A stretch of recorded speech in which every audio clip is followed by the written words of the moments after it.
Do ponto de vista de competências organizacionais, são gerais de país, eu acho que tem um livro, não sei se ele passou meio despercebido, mas que para mim foi muito importante. É um livro de um cara que naquela época era da Harvard Business School, hoje ele está na London Business School, que chama Donald Soul. Não sei quantos de vocês conhecem um livro chamado Made in Brasil. Se a gente pegar a história do Brasil, né, nós temos um processo de colonização, de exploração de riquezas naturais, né, e conduzido pelos portugueses, que é muito diferente daquilo que foi feito, por exemplo, na América do Norte, onde a colonização dos ingleses buscou, na verdade, a construção de uma nova sociedade, né?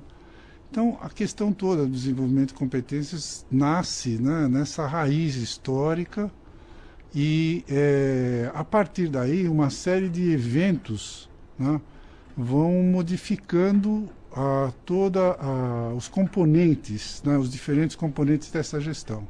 O primeiro ponto notável do Fordismo-Taylorismo é um experimento que foi feito, experimento não, uma prática que foi desenvolvida pelo exército americano num lugar chamado Springfield, que é perto de Boston, onde eles começaram pela primeira vez a desenvolver a ideia de intercambiabilidade ou intercambiabilidade, não sei quantos bits tem nisso, intercambiabilidade de peças, né? Até antes dessa época, cada um dos trabucos que a gente vê em filme de mocinho e bandido era feito com uma peça inteira.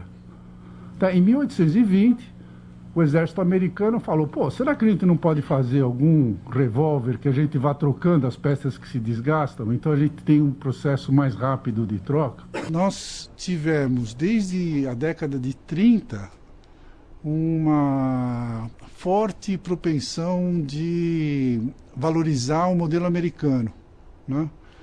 Eu lembro que as primeiras multinacionais que se instalaram aqui foi em 1919 até 1925. Então tem uma série de eventos que vão ocorrendo aos poucos e que vão influenciando esse processo. Então, na verdade, todo o conjunto de competências que um país desenvolve é fruto desse processo histórico, das raízes culturais, de todos os processos sociais, né? E é lógico de políticas econômicas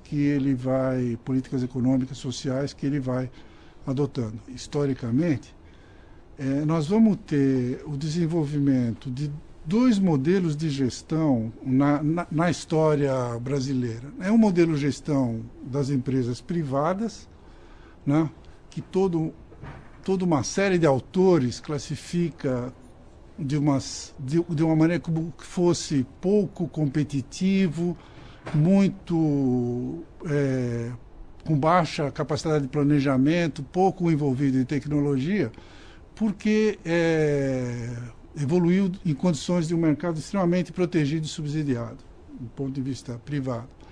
E, de outro lado, você tem as empresas estatais, criadas desde a década de 40, que, como empresas estatais, tiveram outro tipo de inserção, mas, durante esse período, por uma série de circunstâncias, desenvolveram competências de produção e tecnológicas muito fortes. Todas elas são fortes tecnologicamente. Esses dois modelos, acho que conviveram paralelamente até o final da década de 80, quando a gente realmente tem que partir, né, e aceitar um modelo da globalização. O que ocorre a partir de 1990 é o seguinte, é uma depuração de quem que realmente conseguiu aproveitar as oportunidades de desenvolver competências enquanto o mercado era protegido e subsidiado, e teve uma série de empresas que tiveram essa visão, que tiveram essa proposta e que se deram muito bem. E teve uma série de outras que não o fizeram e que rodaram. Ao mesmo tempo, a gente teve a privatização das empresas estatais. E acho que a partir daí se criou um bloco, né, de empresas estatais privatizadas e privadas, competitivas, que realmente gerou, consolidou e está consolidando esse novo modelo de gestão, onde as competências básicas, especialmente as competências de produção e as competências básicas tecnológicas, são muito fortes e tornam elas diferenciadas e lhes dão poder de competição no mercado internacional, né? E aos poucos elas vão, na medida que elas tenham projetos de internacionalização bem montados, aos poucos elas vão evoluindo também em relação aos outros tipos de competência, tá? Tem alguns casos diferenciados, por exemplo a Embraer, né, que não necessariamente a competência de produção é que fez toda a diferença, mas é uma competência de desenvolvimento de produto e integração de sistemas. O que eu estou aprendendo com as multinacionais é que esse é uma imposição, né, para quem quer internacionalizar, que é inclusive mais forte do que a imposição que é feita para as empresas que estão no local para onde a empresa vai internacionalizar. Suponha que alguém quer internacionalizar para Frankfurt, na Alemanha, tá? Quer dizer, deve haver um entendimento do que é responsabilidade social das empresas naquela região, tá? Que vai mapear o trabalho dessas empresas. Agora, se uma multinacional brasileira vai se instalar em Frankfurt, provavelmente eles vão ser muito mais rigorosos, vão ser muito mais rígidos na cobrança do comportamento da empresa brasileira do que das próprias alemãs, o que é uma atitude, eu diria, natural.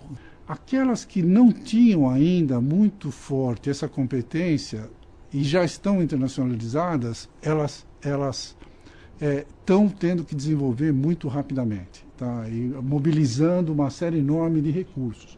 E mobilizando bem. A gente tem, como brasileiro, uma capacidade de mobilização muito forte. Agora, a outra coisa é que, apesar dessa opção, né, no Brasil existe uma opção. Eu posso ter preocupação com comunidade, com responsabilidade social ou não. Agora, se alguém pretende internacionalizar, é bom ele desenvolver antes dele pensar em internacionalizar. Eu acho que essa é a mensagem que eu queria transmitir